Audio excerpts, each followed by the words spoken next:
समय की बात है। किसी राज्य में एक बलवान राजा राज करता था। उस राजा की रानी भी बहुत खूबसूरत और होशियार थी। दोनों का एक पुत्र भी था। राजा रानी ने अपने बेटे का पालन पोषण और शिक्षा देने में कोई भी कमी नहीं रखी। राजा रानी का पुत्र राजकुमार दिखने में बेहद सुंदर था। राजकुमार का बर्ताव बेहद विनम्र और हर तरह से अच्छे राजकुमार व बेटे के रूप में सुयोग्य था। अलग अलग राज्यों के राजा अपनी पुत्रियों का विवाह उनसे कराना चाहते थे। उन्होंने अपना प्रस्ताव राजा और रानी के पास भी भेजा, लेकिन राजा रानी का मानना था कि उनके पुत्र की शादी एक ऐसी लड़की से हो जो सुंदर, समझदार और भावुक हो, जो पूरी तरह से उनके पुत्र के काबिल हो। राजा ने राजकुमार को उन्हीं राज्यों में भेजा जहां से उनके लिए शादी के प्रस्ताव आए थे। राजा का मानना था कि राजकुमार खुद जाकर राजकुमारियों से मिले और जो राजकुमारी उन्हें अपने योग्य लगती है वो उसे अपनी पत्नी चुन सकते हैं। राजकुमार भी अपने पिता का आदेश मानकर चल दिए। वो कई राज्यों में गए और वहां उनकी मुलाकात कई राजकुमारियों से हुई, लेकिन उन्हें कोई भी अपने योग्य नहीं लगी। कुछ दिनों बाद राजकुमार बिना कोई राजकुमारी पसंद किए अपने महल वापस लौट आए, लेकिन वो बहुत दुखी थे और उन्हें लग रहा था कि शायद उनके नसीब में पत्नी का सुख ही नहीं है।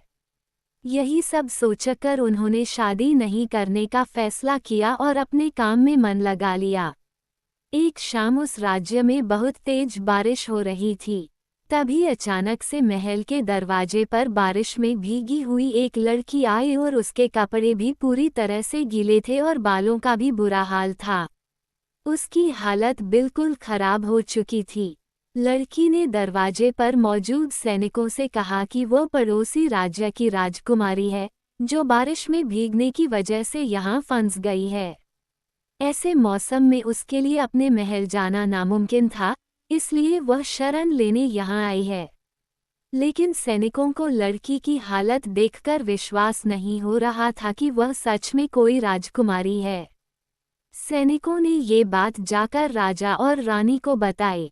रानी ने लड़की को शरण देने के लिए हाँ कर दी, लेकिन लड़की का सच जानने के लिए रानी ने इम्तिहान लेने की योजना बनाई।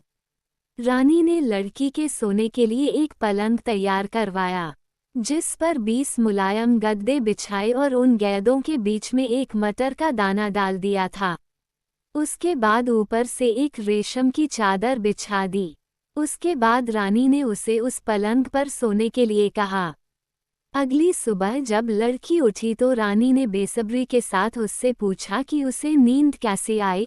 इस पर लड़की ने जवाब दिया कि वो पूरी रात सही से सो नहीं पाई क्योंकि उसे पलंग में कुछ चुभ रहा था। लड़की बात सुनकर रानी ये मानने के लिए तैयार हो गई कि वह एक राजकुमारी है और वह सच कह रही है। तभी उसे 20 गेंदों के बीच में रखा मटर भी चुभ रहा था। वह बहुत ही नाजुक राजकुमारी है। उसी समय रानी ने राजकुमारी की शादी अपने पुत्र से करवाने का फैसला किया। इसके बाद राजा और रानी दोनों मिलकर राजकुमारी को उसके राज्य छोड़ने गए और वहां जाकर उन्होंने राजकुमारी के पिता से शादी का प्रस्ताव रखा। राजकुमारी और उसके पिता ने विवाह का फैसला स्वीकार कर लिया और अंत में राजकुमार और राजकुमारी की शादी हो गई।